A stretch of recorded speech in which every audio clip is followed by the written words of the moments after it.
Jbros popping in. I am pumped for this video. Jbros is about to get educated in hydraulic controls. This is a shout out to my boy John, who is a phenomenal patron. John, PM me. Jbros willing to mail you out a hat. Just send me your address and what color you want, white or yellow, and we'll mail this out to you. But anyway, the cool part about this is that jazz I was telling you about, the controls and whatnot. John sent over a phenomenal video on these controls, and what it's doing is telling me when I tighten these down, had nothing to do with why my controls are leaking. So let's have John explain to us what I need to do, and then once John explains us how to do and fix these controls, then I'll do a separate video on me deep diving and going through what actually should be done with these leaking controls. Let's get into it. So here's your valve, and when you move it up, it comes down. When you go down, it pulls on it that way. So all this cap does is hold this spring assembly so that it, springs back when you go that way, because when you push it this way, it springs against the cap. And I think I can show you here by just like this, basically, right? So it springs this way against the cap, like this end comes into this way and it touches the cap, and then when you go the other way, it pulls in and no longer touches the cap. This isn't sealing out oil in any way. The actual O-ring is inside there. So for you to reseal this, if this is where it's leaking, you need to completely take apart this valve. And the way you do that is you take this bolt out here. This little assembly comes off. There's a little bit of pressure on it. And then you take the bolts out of the top and you pull the whole spool out of the top, and then there's a couple of O-rings in here, and you can just pick them out and put new ones in. I haven't done one of these exact valves, but I did one on like a 1980s Bobcat, and it was identical. These are the valves from my CRT as well, and I just want to show you there's not much thread engagement. You gotta take these bolts out. That's it. That's it on every one of them. So what's that, a turn? 2 turns.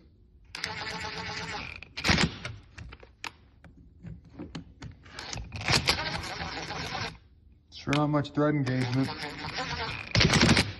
So I probably wouldn't crank those down too much. There's no gasket around the top. This was never meant to seal out oil.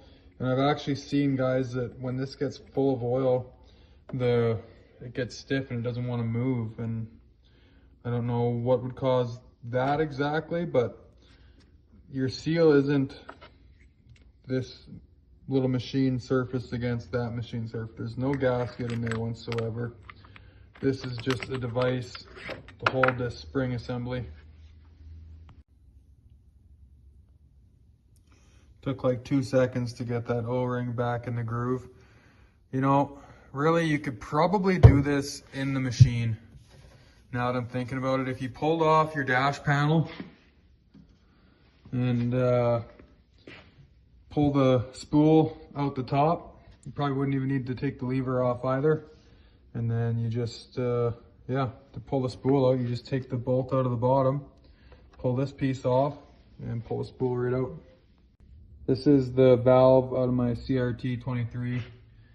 And the O-ring sits in here. You can see there's a lot of metal in there. But the O-ring groove sits right here. And the upper O-ring sits just in here and gets captured in by this little thing.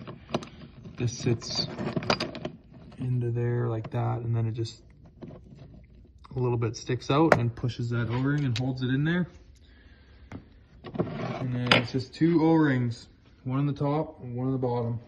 And your cap, there's no sort of sealing method on that. It's not holding back any oil. Any oil that's in this cap, leaking out of this cap, has come past this seal, meaning that that seal is no good, that O-ring.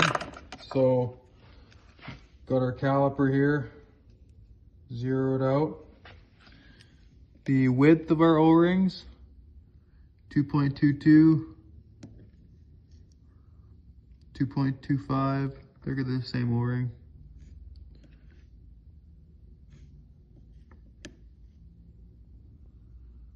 So thickness is 2.2 millimeters, and then the shaft diameter that we're going over,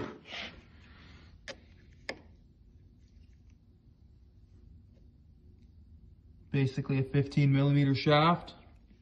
So you need a 15 millimeter inside diameter. And then, even though we got the width of the O-ring, so we're 18.6 or whatever on the outside. So we're 2.2 plus 15 should be like 17.2, but we're getting a bit of a different measurement there. But you got some measurements to go off of. The shaft diameter is 15 millimeter, and the width of the O-ring, like I said, is 2.2.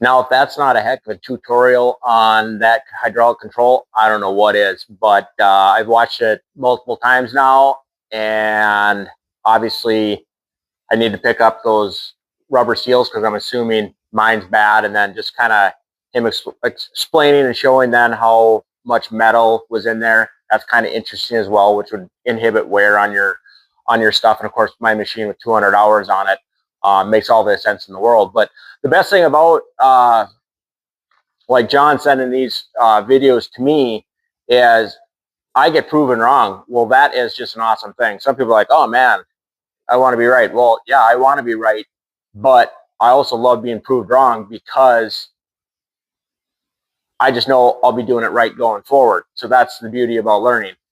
People help you out, and you take their information and you process it, you do recon on it, and yeah, that's where I'm so fortunate with the patrons here, is I want to get the most accurate stuff out to you because, like I say, I don't know everything. And big shout out to John for sending that info over to me. Like I said, this is the video for the preempt of me. I'm just going to take my whole thing out. If it does work, when I look into setting up that I can just replace it as it sits in the machine, I may do that for you because it might be less intimidating. But how he has it laid out in there, he explains it super well where it doesn't look intimidating at all. It's like, you know, the 4 bolts here, the one in the control shaft, you slide that out, you pluck out the 2 rings, you slide the shaft back in, pretty much done. So yeah, no, like I said, if that doesn't empower you, get you excited to fix any leaks on the hydraulic controls, yeah. But huge shout out to John once again. Please like, subscribe, comment down below. Jbros out.